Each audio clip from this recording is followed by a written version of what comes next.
Namaste and welcome to the Current Affairs Show. I'm Payal, your host today. Today we will be getting some exclusive insights into topics and issues across the globe, such as the PFI ban, which is a hot topic today, Putin and the Western media portrayal, Iran and the hijab protests, and various other issues. Well, thank you very much, ma'am. Always a pleasure to be with you on your amazing channel. And I believe that City is now a global phenomenon, even more than I am. So it's really wonderful to be here and to talk to you. By way of introduction, the person you're looking at is just an ordinary son of India struggling to repay his eternal debt to his mother. His mother's name is India. I've just been traveling and returned from across the world. I'll be very happy to have a totally freewheeling conversation with you. My Prime Minister hosts, hosts a radio program called Man Ki Baat, from the mind. I prefer Dil Ki Baat, from the heart. So this will be a heart-to-heart. Ask me what you want. I reserve the right not to respond. And we'll begin. Let me begin by telling you some recent developments. Perhaps you would be interested in that. That's a good idea. Yes, please. Okay. So on the 15th of August, 2022, Prime Minister Narendra Modi launched this vision. We call it Vision 2047. So he said by 2047, that is in 25 years, India should be a developed country, all the parameters of development. Great. For him, it was a vision. For people like me, it's what we call now Mission 25, 25 years, and we have to hit developed country status. What does that mean in terms of water availability, electricity, infrastructure, hospitals, education? You name it, we are going to get there because we've already started. We're not going to wait till 2047, we'll achieve our target ahead of schedule. You know, we're pretty terrible fellows. We managed to do everything ahead of schedule, and that disappoints so many of those funny people around the world who'd like to see India remain where it was 75 years ago, because this is now 75 years of our independence, Azadi Ka Amrit Mahotsav. When I was in the United States, we had these discussions, and some of these people would say, but you have a Hindu nationalist government. I said, I don't know what that means. Perhaps you have a Christian internationalist government. What does that mean? I have no idea what a Hindu nationalist. I don't know of any government that is not nationalist, that doesn't have national feeling. They didn't have an answer to that. So I said, if you're so internationalist, when the virus, the Chinese virus hit us, we gave, and I say this very slowly, free of cost, vaccines to 70 countries, several million doses. Who told us? Did God ask us to do it? We did it. Essentially, we're a very good people. Where were you, the developed world? Because your private companies were saying, if we give it free, what happens to our profits? We were not concerned about profits. The Prime Minister said, we will not make a fortune out of misfortune. And we sent this. Then people said, this is vaccine diplomacy. And I said, this is your hypocrisy. What do you mean vaccine diplomacy? Everything that I do, you want to give it a title. If I go and have lunch at a restaurant in Moscow, so it becomes food diplomacy. If I go and drink Mao Tai or whatever it is in Beijing, it becomes drink diplomacy. Why do you have to give it a title? Why don't you just accept that India is doing what it is best at? And India is best at serving the world. Not for nothing did they call us Vishwa Guru. That means an ideal, a master, a teacher for the world. That is coming back. They get very upset, and it's not just people overseas. It's people in India too.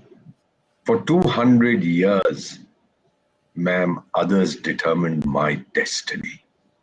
We made mistakes, we are aware, not anymore. Now we will write our destiny ourselves so that nobody else can write it for us. I touch my ears, I ask God to forgive me for daring to suggest that we will script our own future. We will. We are the youngest country in the world. Look at the youth energy. In the last 2 years, we've got almost 100 unicorns, several thousand startups, 50, 60, 70, 100,000 startups. This is the youth energy of India. You who live, perhaps if you're in Japan or in England, you probably know that you have a minister for loneliness. Wonderful. The Japanese have got one too, because they have, I think in Britain, they have 9 or 10 million lonely people, many of them rich widows. So I said, guys, I'd be happy to be trained to be a companion if they're rich. They said, well, we don't want you, we want our own people. So it's great fun. We are bubbling with new energy. So when you are lonely, then you get into all kinds of, you get into depression. You'll have to forgive me, someone is listening into this. What do you think we are trying to achieve with this youth energy? There are 4 challenges, ma'am, that the world will confront. There isn't a 5th.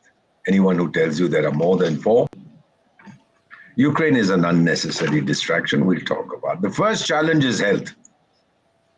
The Chinese virus was the severest threat to our survival ever since human beings came into existence.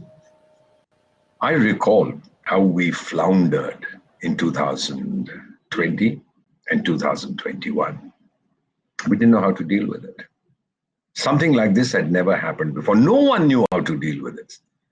There used to be a person, he was the president then of the United States, a person called McDonald Trump, or whatever his name was.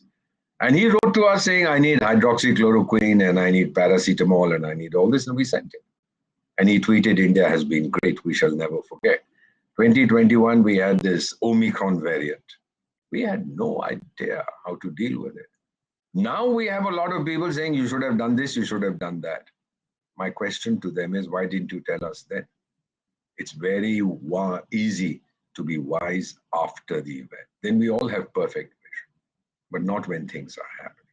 But we regained control and we recovered quicker than any other country on the planet. So the Chinese virus, which has killed millions of people, which has cost lives and livelihoods, which has affected so many, and we'll continue to feel the after effects for a very long time, for generations. The atom bombs in Nagasaki and Hiroshima, well, we know the devastation they caused, but the after effects are still being felt.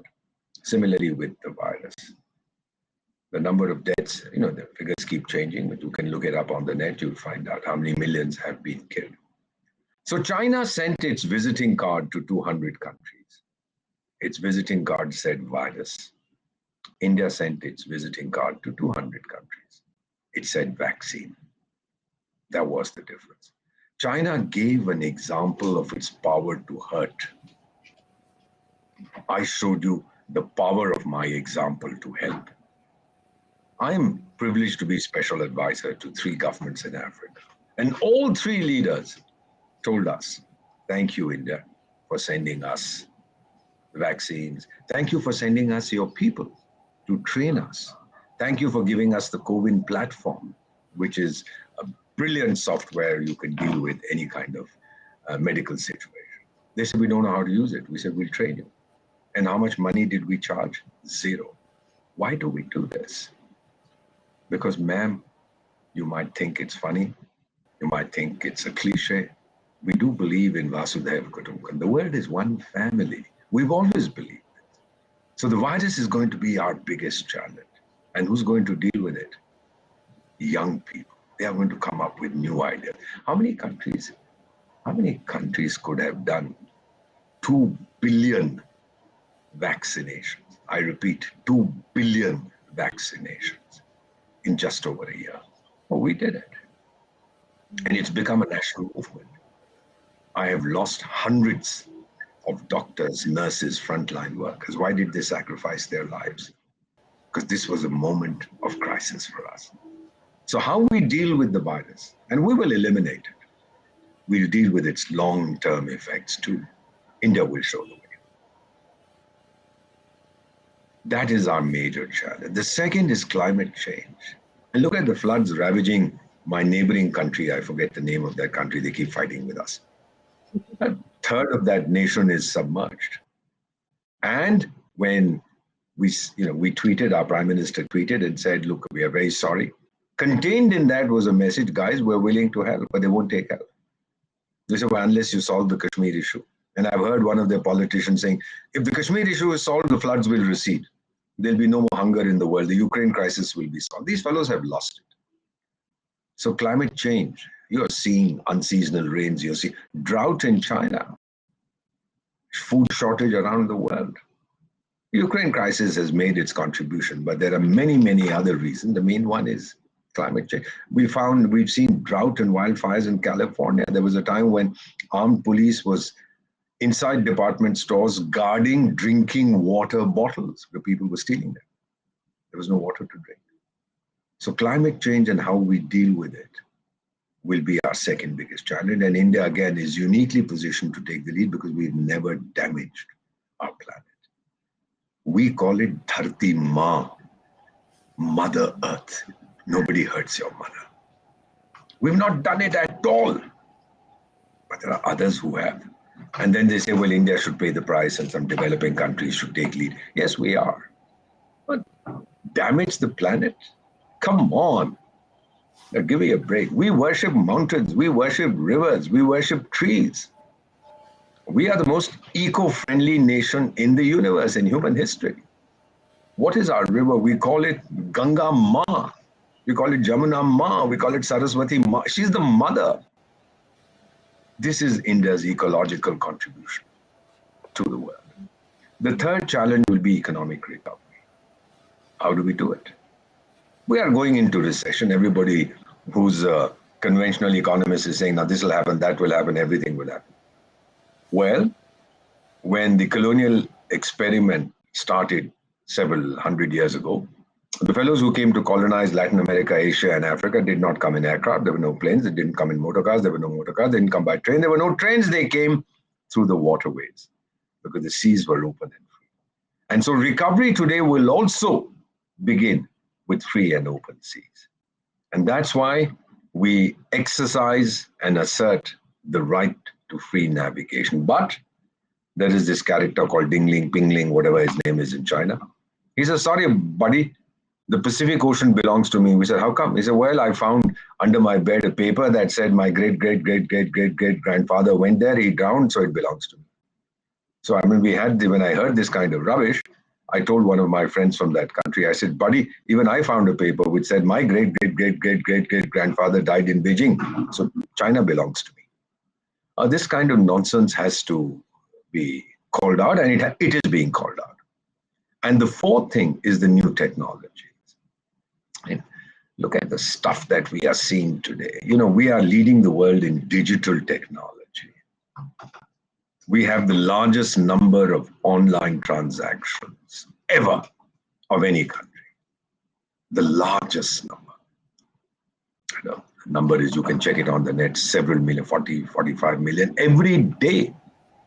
And then we were told by our Reserve Bank that by 2025, we would be spending, in terms of value, $1 trillion on online transactions. 1 trillion by 2025. Well, we are Indians. We've done it in 2022. We've done it 3 years ahead of schedule. Last year, the Prime Minister had promised, in 2020, he had promised that within 10 years, by 2030, 40% of our installed energy capacity would be new and renewable energy.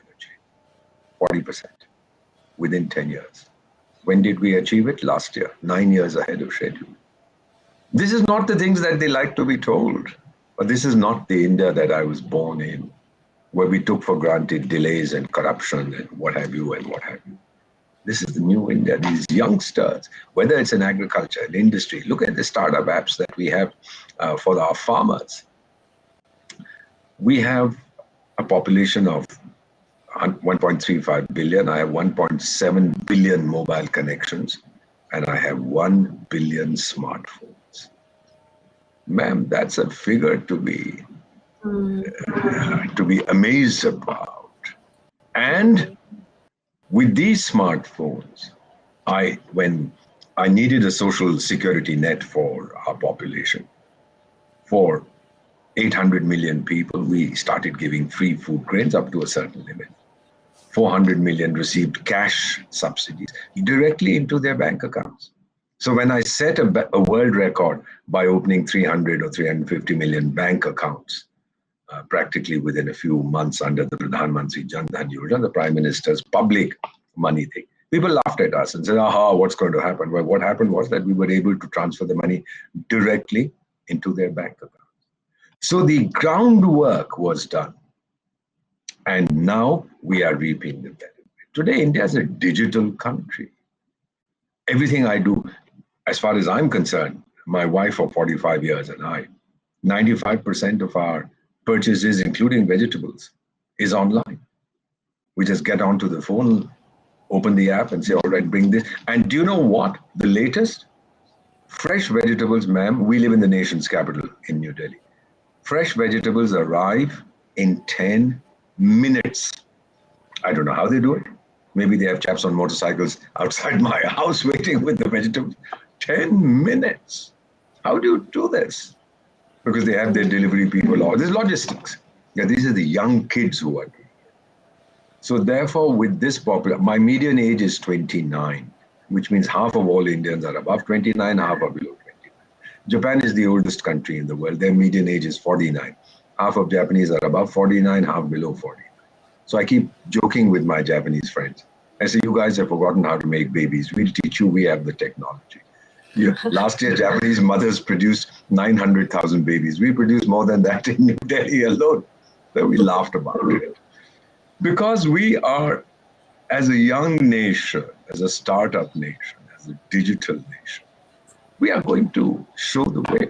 Oh, I'm not at all claiming that overnight we'll be the most developed country in the world.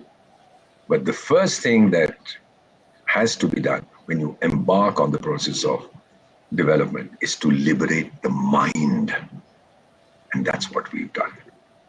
If you ever get a chance to visit the nation's capital, go see Central Vista, where we put the statue now of our great national hero who was never given his rightful place in history, Netaji Subhas Bose. Go and see it.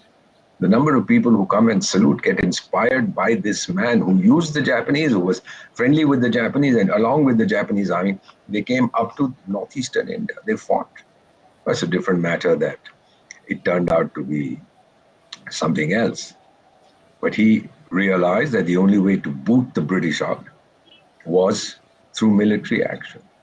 Because as soon as the war was over, the Brits, who had promised us that they would give us independence after that, then again started saying, well, we said after that, that could mean 20,000 years or 10,000 years or 5,000 years or whatever. But then we decided that, we would do what we had to, and we realized that Britain was broken, it had no money, it had no nothing, so they just had to go. So it's not that anybody granted us our independence, we won our independence through a combination of many factors, which everybody knows about. But essentially, the people of India rose as a magnificent wave, an unstoppable wave that swept away the old and ushered in the new. And that's precisely what we are doing today, which is why I'm privileged to be alive today. I'm 71 years young. I don't know how much time I have.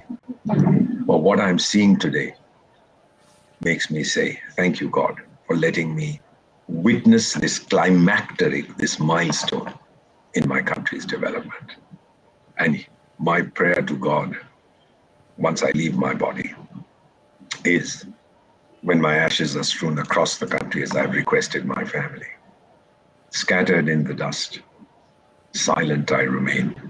When India's bugle calls, I will rise again.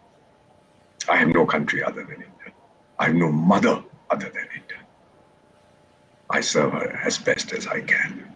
Maybe not enough, maybe not fruitful, maybe not effective, but I give it everything.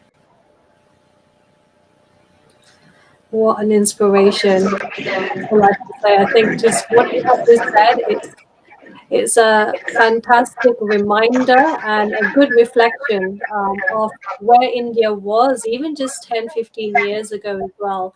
to now. So I think it's always good to think back, and I think sometimes we forget to think back and see that progress. So for me, just listening to you, I was just reflecting on 10, 15 years back and how things were and how it's moved, and your duty to Bharat. And I think it says it all, but an inspiration to these young people of Bharat, right? To these young people, someone, Ambassador Ji, I think, I hope and wish you live 100 years, because we still need you. We need people like you Thank you. to inspire the Oh, young members. And there are want to be 1.3. There are 1.35 billion people like me, and much better. Yes. Well, We will overcome. they need that little bit of extra spark, still, which is, Thank you. going to happen. So Thank you. we need you around. So Thank you. thank you for that exclusive reminder and insight again into Bharat. And I think that's precious, really precious. So shall we move on to some of the global conversations? Actually, before we do, let's start with the hot topic of today, the news today of the government banning PFI. What do you feel were the exact line of events which has made the government come to this decision? And what's your feelings? Is this how do you think maybe the Muslim community is going to react to this decision? Yeah, that's a very good question. Let me give you a straight answer. People are asking me, why didn't you ban it earlier? Now, that's one point of view. The others say, why did you ban it? Ma'am, there's an expression in English, give him a rope long enough to hang himself with. So we observe what they are doing. And now with the digital kind of structure that we have in the country, it's very easy for me to find out. Everybody has an Aadhaar card, etc. Bank accounts are online. We know everything now.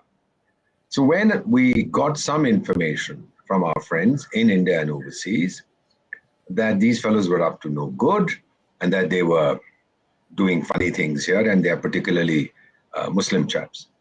So we decided to investigate. And when we investigated, our National Investigation Agency, which is the best in the universe, they said, yeah, there's a lot of stuff that is going on. And so we raided these guys. When exposed, they became angry. So we said, look, you have a problem. Why don't you defend yourselves in court? You don't take to the streets. We didn't go to this. We didn't beat you up. We just arrested you. And normally what we do is we get a fellow, and I've done this in the course of my career. I will not take names. But I've done this where I've gone to a fellow and said, how nice to see you again after a very long time. And we are looking into this whole issue of black money, and people are hiding it in Switzerland, etc. And I'm quite sure, sir, that you must have been very clean, etc. when you were in a position of authority. He's someone I had known, and he was very fond of me. So he said, yes, Deepak, of course, you know me. I'm very clean. I said, then there's something that is bothering me, because we've just received this list and your name figures prominently in it as someone who has an account illegally in another country. And then this guy, I just saw the blood drain from his face, and he said, how do you know? I said, I'm not going to answer that, but I just told you that I have a list. Would you like to see it? It has your name. And then he said, what are you going to do about it? I said, I just asked you a question. Is this your money? What we're going to do about it, the government will decide. And that, of course, then was the end of the conversation. Now, importantly, we know exactly what these guys are up to. So about the Popular Front of India, we knew they were up to no good. What do they hope to achieve? We are an inclusive society. Take a look at the northeast of India.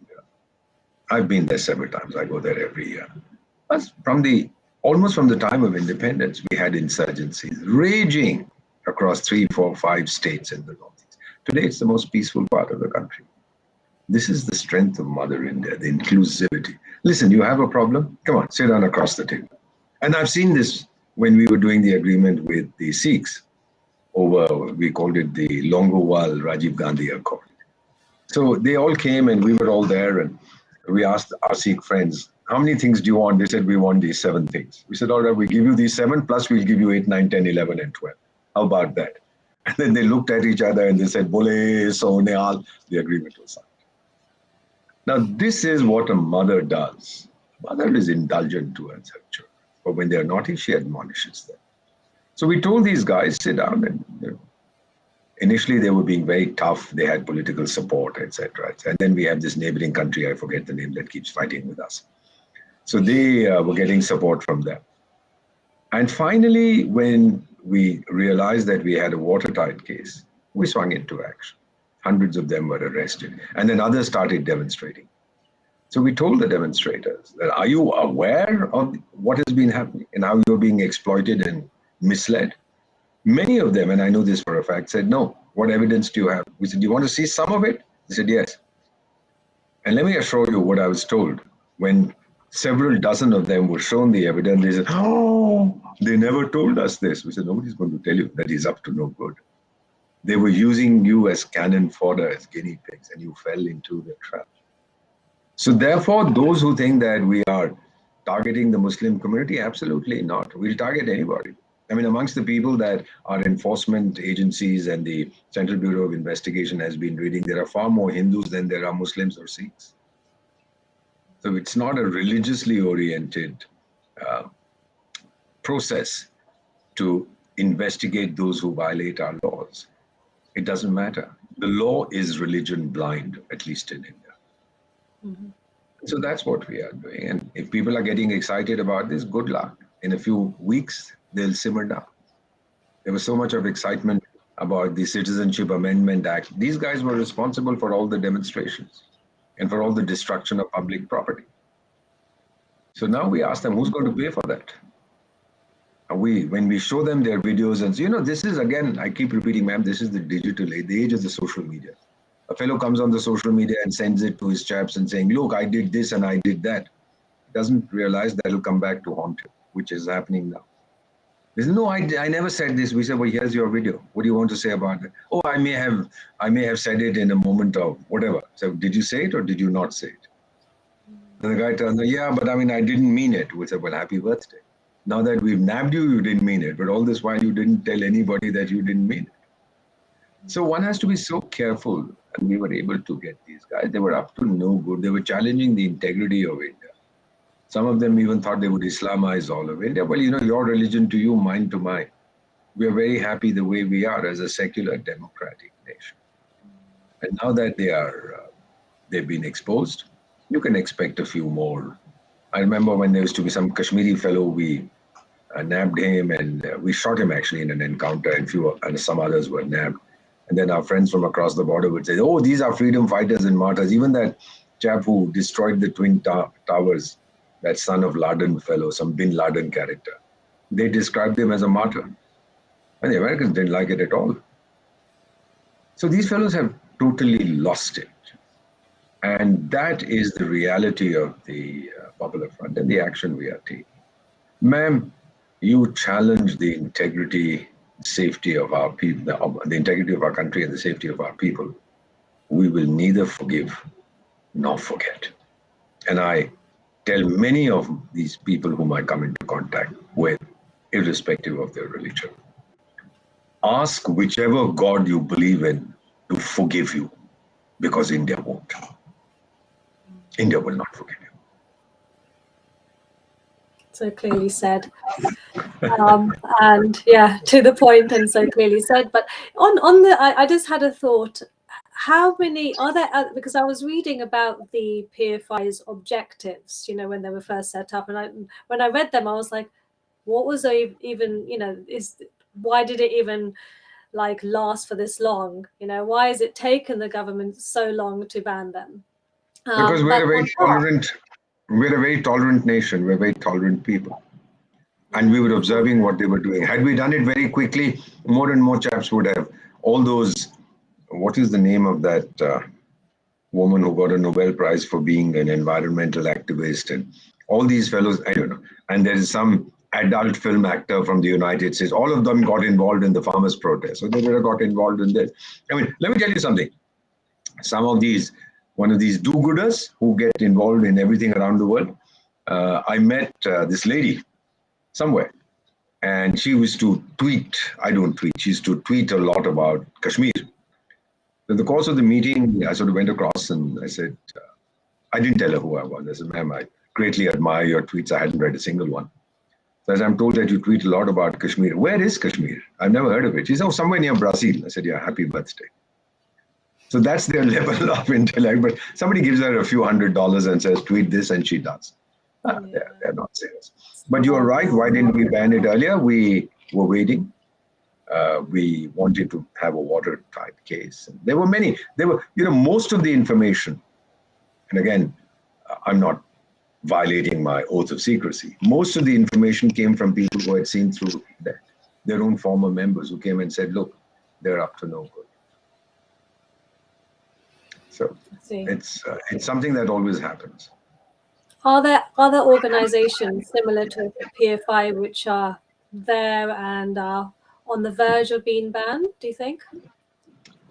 Any organization, irrespective of its religious affiliation, if it dares to challenge the integrity of India, 75 years we've held together. We will for another 7,500 years and 75,000 years beyond that. Anyone who dares to challenge that will be put in his or her place. There's no question about it.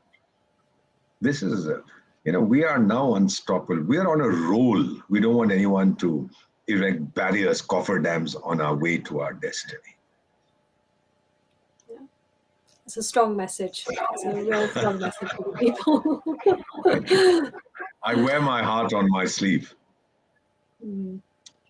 I can see. I can sense. I can sense that for sure. Shall we now hop on to another country then, and Russia and Putin, and let's focus on the Western media and its portrayal of the war and Putin, and what it's saying is biased opinions or whatever. I live in the West. What is the real situation? What is actually happening in the war? Can you give some insights into this? Well, certainly. I mean, I would. Let me just see what we are talking about. Yes. There is this fellow called Victorious Putin. Vladimir means victorious. And he decided to attack Ukraine. There's no question about it. It was in February of this year.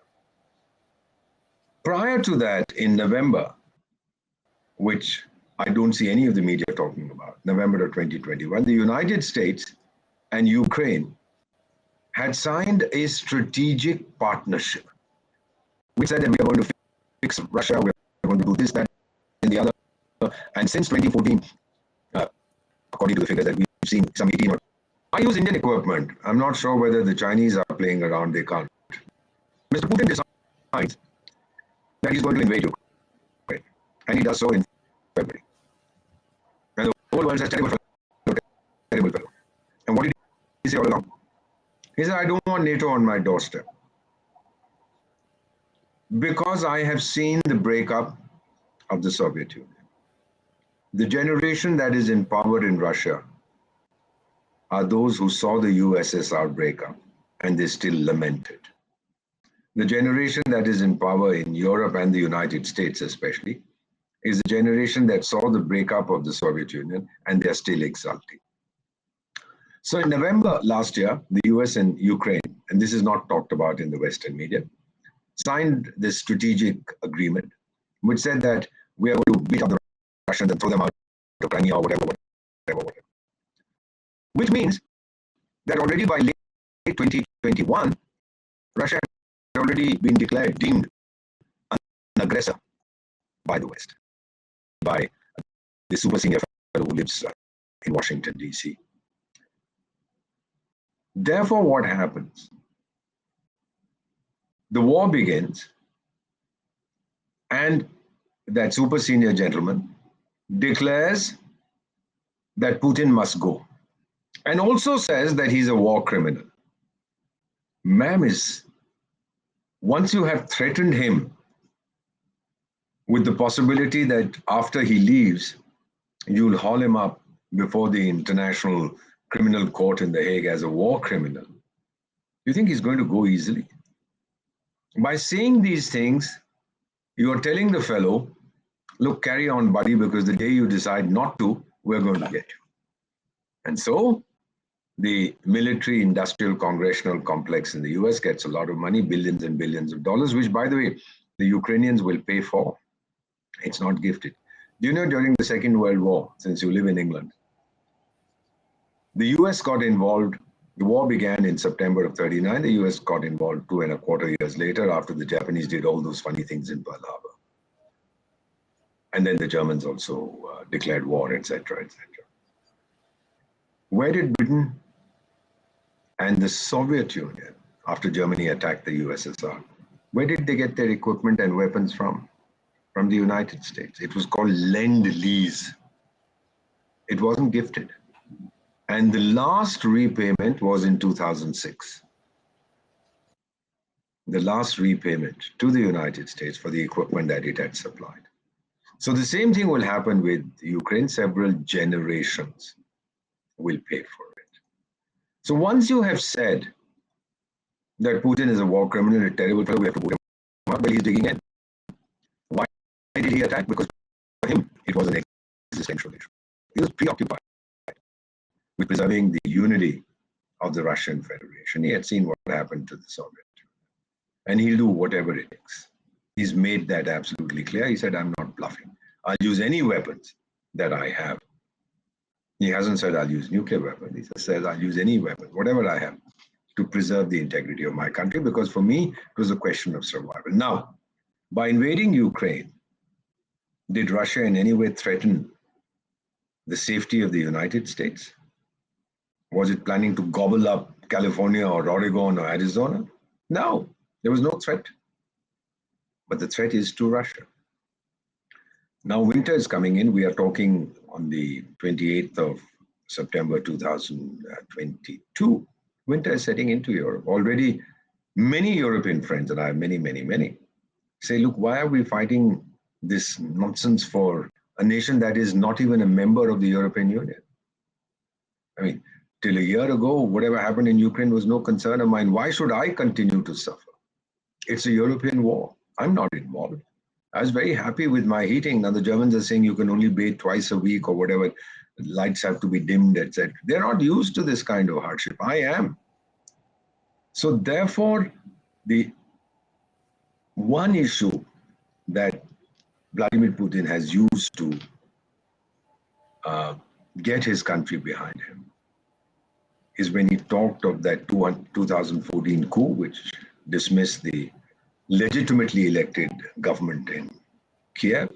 And then when he said that it was neo-Nazis who had taken over. The moment you use the term Nazi, it strikes a chord among the Russian people.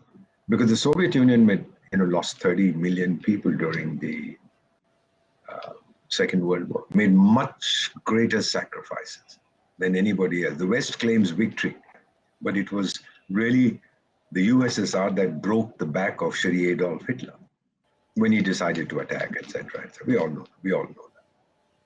So he referred to this and he said that I am now trying to keep the neo-Nazis away from my doorstep, and I will not allow Western alliances to come to my doorstep. He had logic on his side.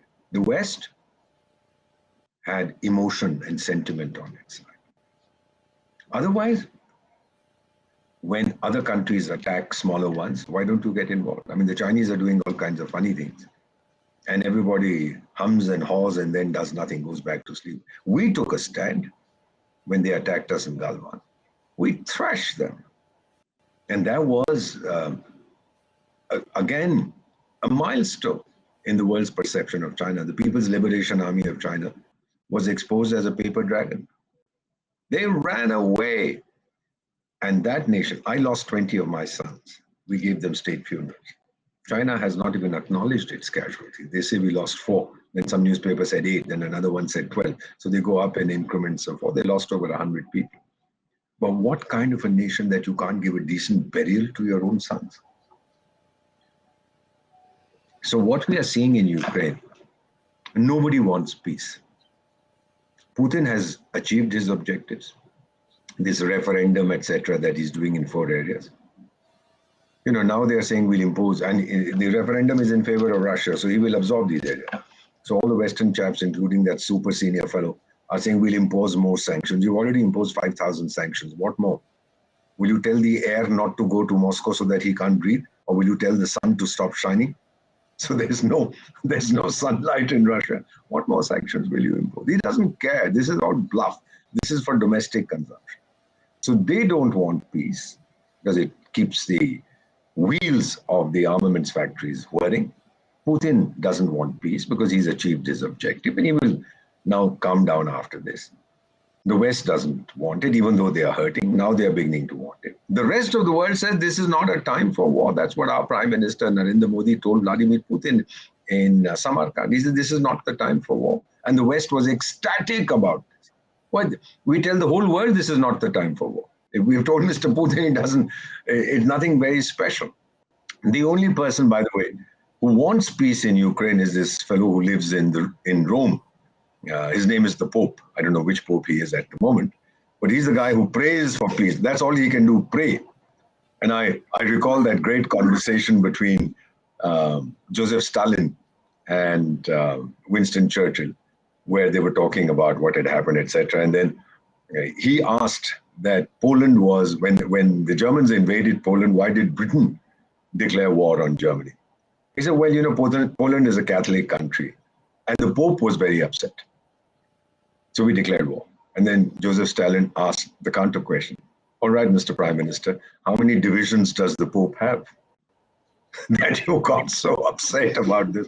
To which I'm told, I don't know if this is true, when the Pope was informed about this, he said, tell our son, Joseph, that my divisions are in heaven. And he'll meet them over there. I don't know if this is true or not.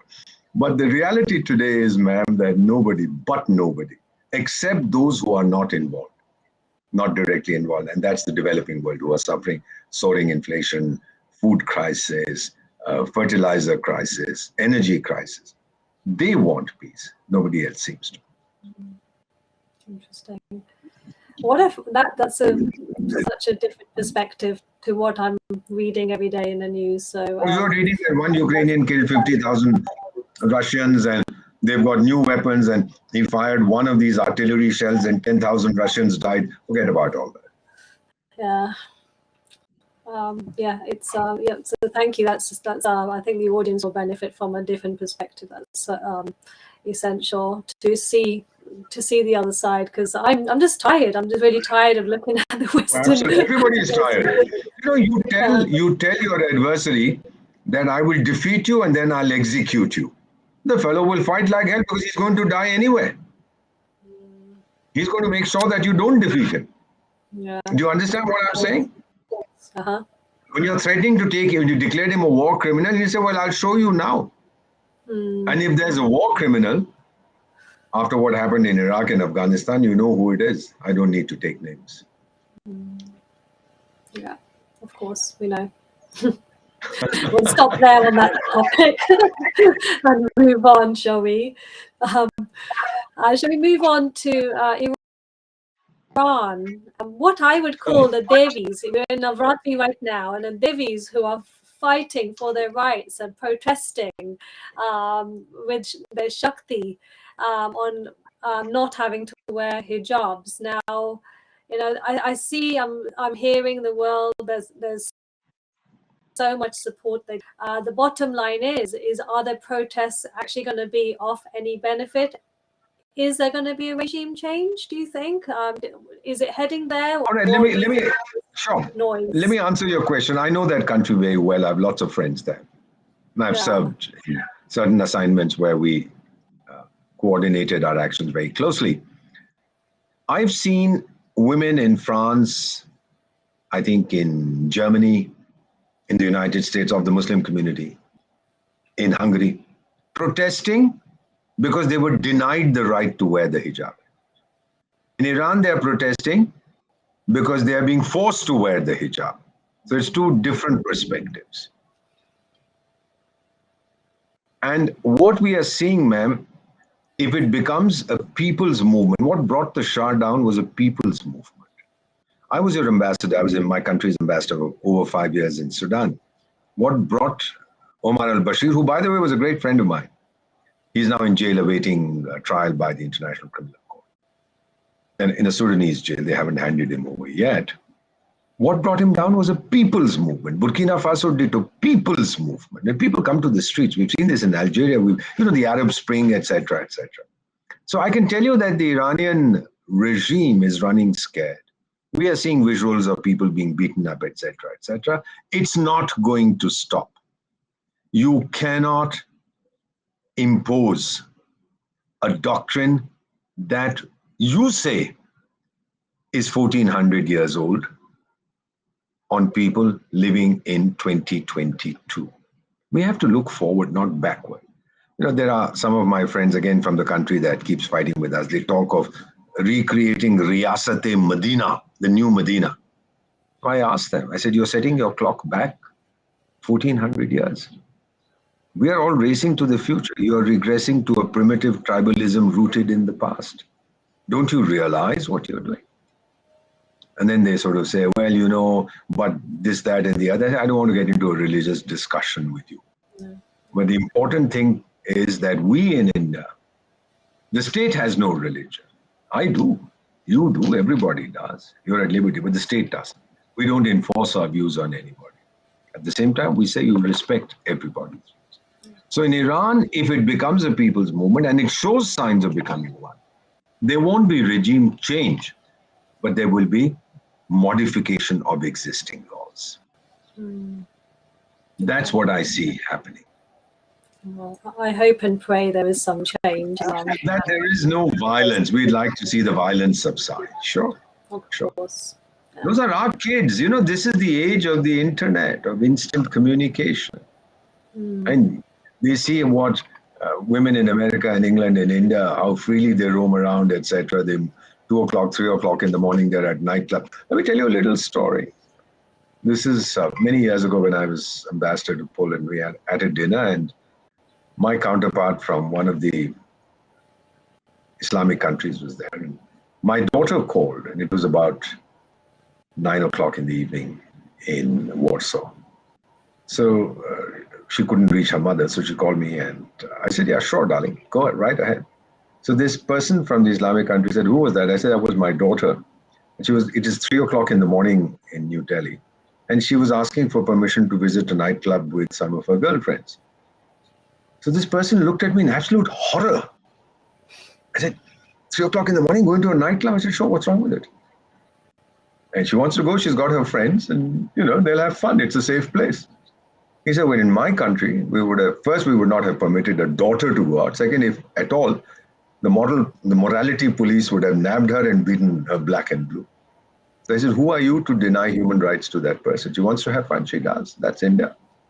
But it's very difficult. I know that guy deep inside wanted his country to follow a system similar to mine, but he didn't dare say it. So this is the kind of restriction you impose on people, and they will revolt. Ultimately, what do we want, ma'am? You, as a daughter, you're of Indian origin, you live in England, you want the choice of freedom, and you want the freedom of choice. That's all that every human being wants that. I mean, the United States, for all its warts and freckles, still is the gold standard. I tell my Chinese friends, I say, you're 1.4 billion. Tomorrow, if the super senior guy says, all right, no more visas, anybody can come and emigrate to the United States. I said, you're 1.4 billion, except 5 or 6 chaps will take the first available flight to go and settle there. So would most Indians, so would Europeans, so would Africans. But it is a beacon for all of us. It's Miss Liberty holding aloft her torch beside the Golden Gate. Give me your poor, your downtrodden, whatever, you're hungry, tempest-tossed, etc. I'll take care. But that is the legend, and that has been to a very, forget about what these fellows are trying to do across the world, but that is the ideal, that is the goal, that is the motto that inspires. So inspired both our children who live in the United States. Not that they're not free in India, but they were economic migrants in the sense they found a better lifestyle there. So they've gone. Good luck to them. I can't. I'm too old for one. And second, I'm too deeply rooted I'm too deeply committed to my mother. I can't go away from her. So these are issues that, will happen. And in Iran, I'm fairly confident. I've seen this during the Shah's time. I've seen this in many countries where I've been, that the regime shows great flexibility. And the Cubans did it too. They became very flexible. And sometimes a change of personality is required. So the top man will say, look, I'm not well. They'll declare that he's got some disease or the other. And somebody else will come who will follow a more moderate line. Moderate in terms of not being so dogmatic. True. So it's going to happen. I see that coming. I've lived long enough. I mean, to me, this example of what's going on in Iran is something that I'm sure that quietly there's women around the world in other countries. I know I have a lot of friends in India who, do things not because they want to, but they feel they just have to, right? And I really do wish that the Iran situation is a example to other countries as well. What do you feel like? Other countries, the women get together and they have the strength to do the same if need be. Of No course. question, ma'am. Ultimately, it's freedom. You all want freedom, and we respect everybody's right to freedom. And we worship our women in India. There are these few cases of this, that, and the other. We deal with it. Yeah. But by and large, we respect our women. Yeah. I'm So talking about there's no the Muslim women because, again, they a lot of the times they don't want to be behind the padda, as I say, but because of the male in the family, they have to. But if it was their The male choice, they doesn't would. wear parda. The male should also wear parda if he's so serious about it. Then nobody will see anybody else. not in not in the We'll same we'll way. call it Pardastan. Yeah. Okay. Yeah, but that's my I hope this is an example to the world. Shall we move on to the UK? Let's come to the UK and talk about the Leicester attacks, which I think the current situation, it's calmed down, but there is a fear still that this is just the start of something to happen. And so I think there's been a lot of confusion, false information, deflecting blame, as you may know. But bottom line, it seems like this was an attack on Hindus, if I dare say. Um, and so there is concern in the Hindu community. So anything you would like to share on what your insights Just, on the situation? there is this concept of jihad, which ultimately, it's, of course, people argue that it's meant to be an internal jihad, but externally it manifests itself in violence, in fighting. And for many years, whenever we celebrated our Independence Day or our National Day in London, these fellows from the country across our borders, which keeps fighting with us, those jokers mobilize in England and they come and shout and scream and do all kinds of funny things, while the British police and the British government, given their tradition of tolerance and what have you, step back and say, let these third world type animals vent their rage, etc. It doesn't enhance their respect. In fact, it destroys whatever little respect is left. But I've heard this expression before, let these animals fight it out. And I've heard this in England. From English people. I haven't been to England in 1,000 years. Not that I intend to. Let these animals fight it out. Because that has not been the British system between communities. And so, well, they've had the Irish thing, but that's on a different level. So what is happening now, the information that I get, my assessment is that indeed it is true. The fundamentalist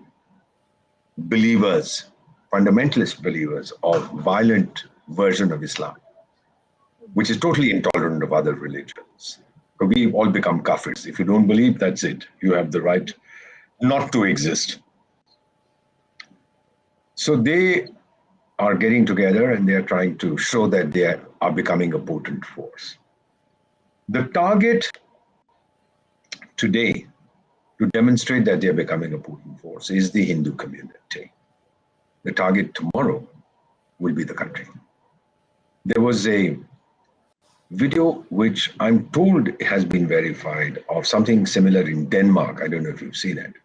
It was given to me by a senior official from Denmark, where a Pakistani fellow who's a Danish citizen and speaking fluent Danish is fighting with a Dane, with the blonde hair and the deep eyes, etc.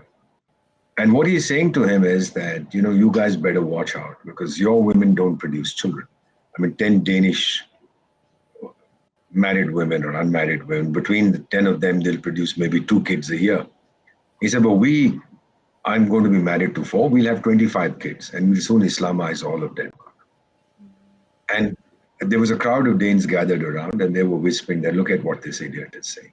This is not helping your cause any. So when you talk about this, when you start screaming Allahu Akbar and, we'll Islamize the whole world. No, you won't, brother. And there are several people who've tried before you and they sleep in the graves. And there was a fellow who tried to Nazify the whole world. Ultimately, he put a gun to his temple and pulled the trigger. There were others who've tried to do many, many things. It's not going to work. So therefore, I do hope that the people in England, the people who hold the reins of power, will realize what's happening. That the ultimate target is the country that many blame particularly from across our western and our eastern border, both Islamic countries, Bangladesh and that other fellow who fights with us. They say, well, you were responsible for our misery, so now we're going to give it back to you. Well, good luck to you. We don't. Let me tell you a true story. Just a few months ago, I was visiting the capital of a developed nation on assignment. And when I was boarding the plane to leave that country, as usual, there's the security check. And since I wear rudrakshas and I wear a cross and I have a little thing which contains the dust of Mecca, and then I wear the Sikh kala, the bracelet. So the metal detectors went, wow, wow, wow, and they went berserk. So this guy came up and said, sir, if you don't mind, I'll have to pat you down. I said, go right ahead. Why should I be upset? So I stuck out my arms and he was patting me down. Then he said, where are you from? I said, from India. Now listen to this. This young fellow would have been in his 20s, 25, 26. He said, are you a Muslim? And I said, no, I'm a Hindu. He said, then I don't need to pat you down. What a strange comment. And I said, I'm a Hindu. He said, I don't need to pat you down. Of course, I didn't even tell him I was an ambassador of India. And he said, just go. I said, well, thank you very much. So the perception that is, you can curse and shout and say, terrible fellows, they have wrong perception. Islam is a wonderful, peaceful religion. But that's not the impression that is gathering ground. That's not what you are showing to. Mm-hmm. We are seeing it increasingly, particularly fundamentalist Islam is a very violent religion. Mm-hmm. And I believe that it's time for introspection by all the Muslims across the world to see where are we going wrong. We talk of globalization. We talk of, this is the age of instant communication. And then you have to understand that what is the image you wish to give of your country. Now, this neighboring country of ours, they had floods they had this massive earthquake in Kashmir. They occupied Kashmir in 2005, then massive floods in 2010. 2005, when there was that huge earthquake, the world promised $6 billion. We gave some help. And there was a British government report that of that 6 billion, probably not even $500 million reached the intended recipient. The rest was siphoned off.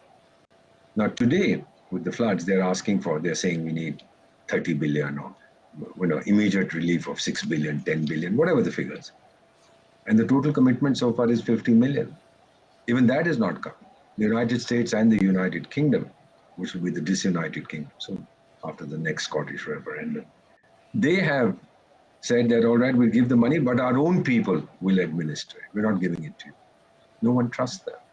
The Prime Minister of that country also said they don't trust us because they're afraid, as in the past, it'll be siphoned off. It'll be purloined. It'll be cheated, be filched by the military and by the government. I was at this dinner in New York, and there was a couple from that particular country, and I said to them, your government has issued an appeal for overseas people of your nationality to contribute. I trust you'll do so.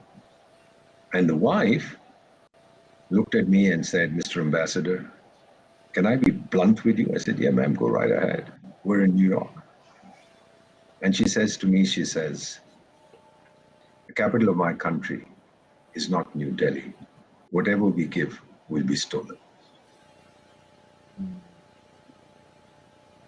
I don't know. I didn't know what to say. Wow. I said, well, I changed the topic. That's the level of trust and faith they have in their own system.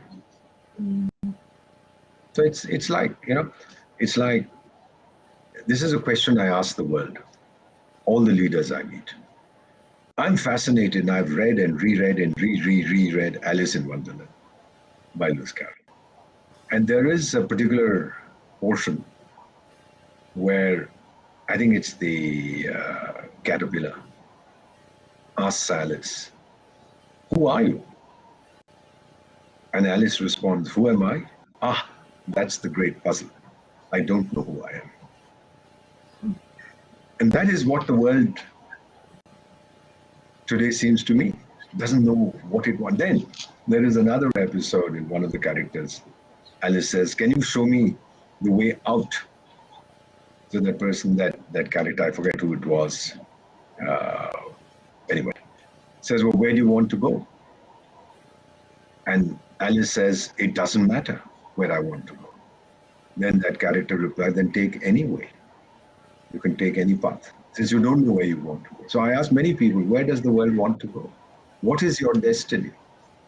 What are you looking? It's very nice to talk of peace and friendship and all that, but where do you wish to go from here? Nobody gives me an answer. No, at least not a coherent answer. So I love reading Alice.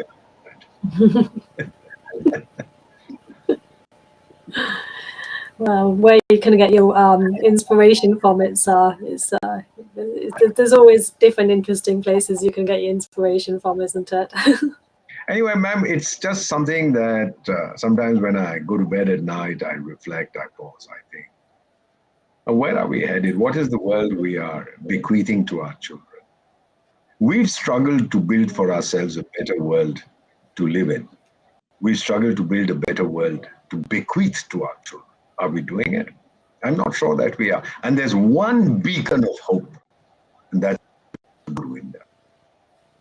From strength to strength. We talk of world peace. Ma'am, I don't know if you've heard the Shanti mantra, but play it sometimes. I mean, they say peace to vegetables, peace to the plants, peace to the trees, peace to the oceans, peace to the rivers.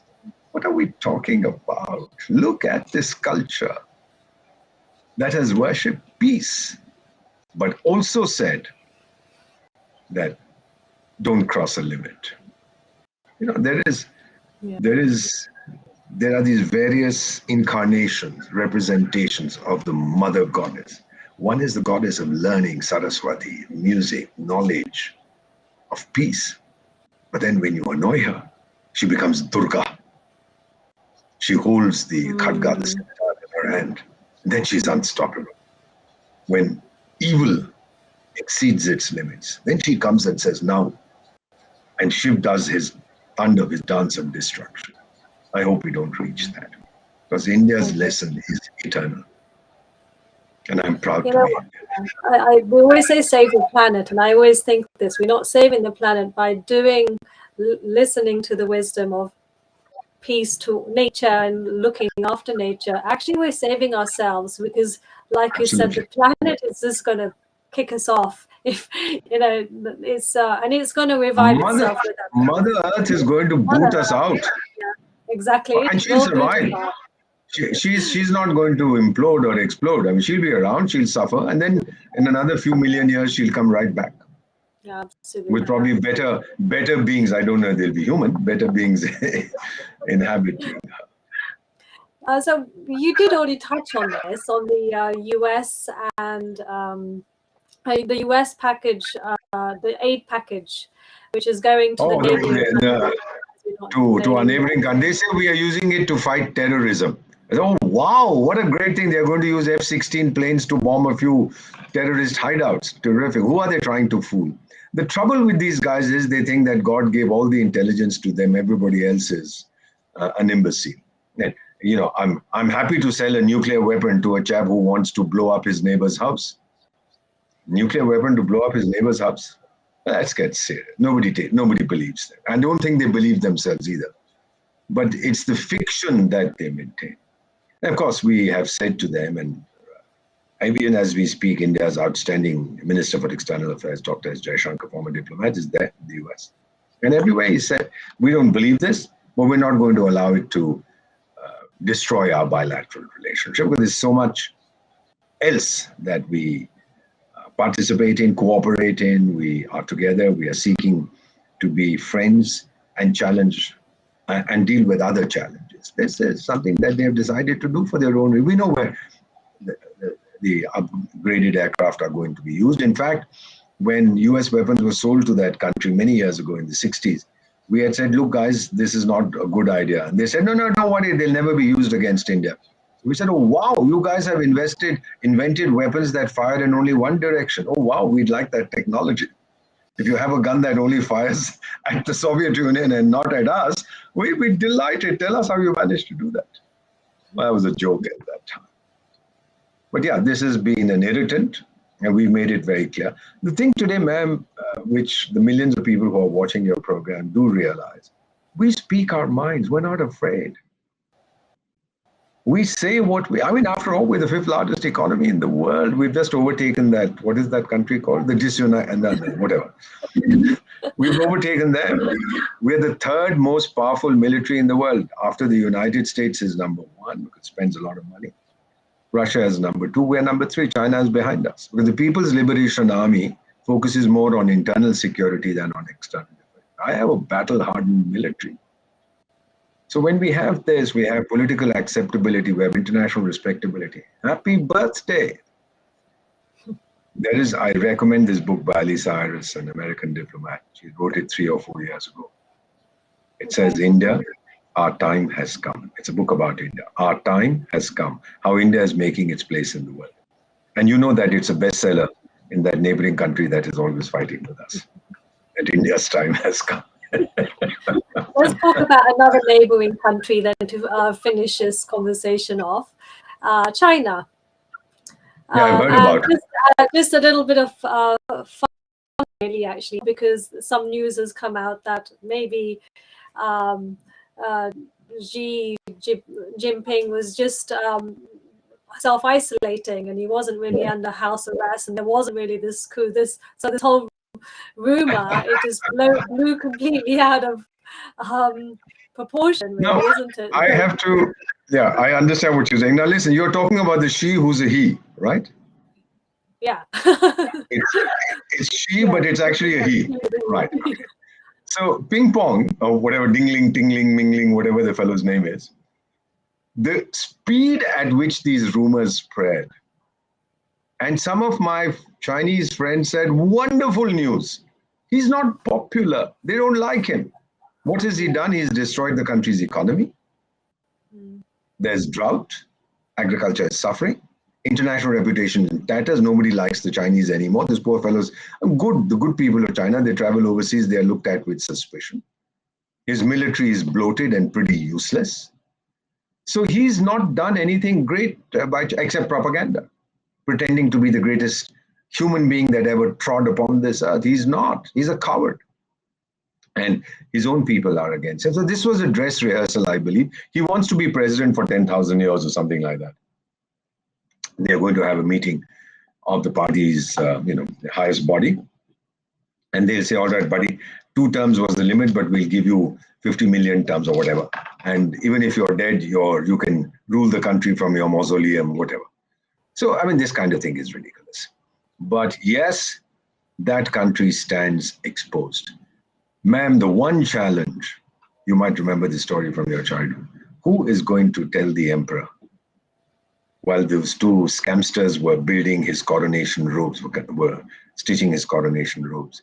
There was no cloth. There was nothing. They were just pretending because they had told the entire court and the emperor that those who are loyal to you can see the robe, others can't.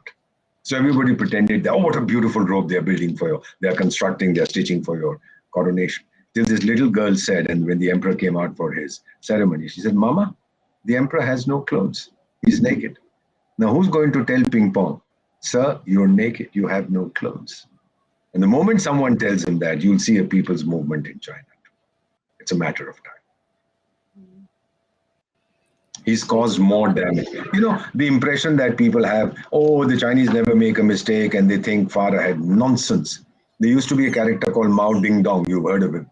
So in the late 50s, early 60s, he had a great leap forward for China to become way ahead of any other country in agriculture and industry. He killed 50 million Chinese.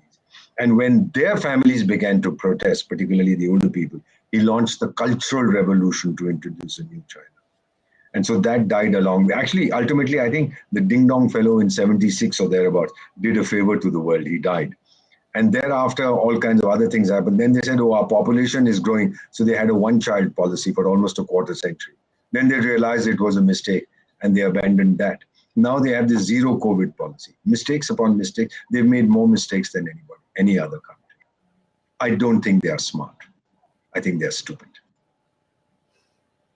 So let's finish on that note then, shall we? Well, deeply grateful. I'm grateful for this opportunity to talk to you.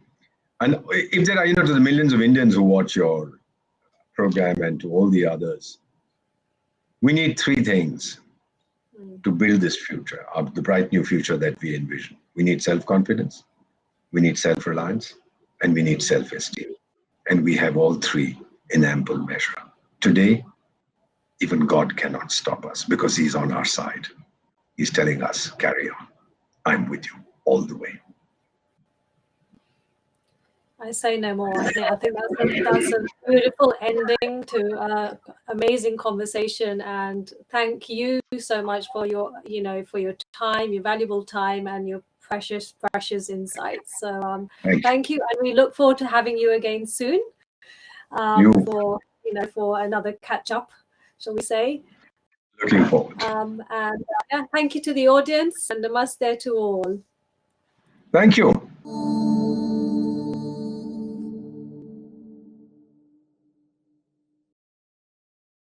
Please remember to subscribe to us and switch on the notifications for this channel. For our other social media links, more content, and to support our work, please visit citti.net. Dhanyavad. Namaskar.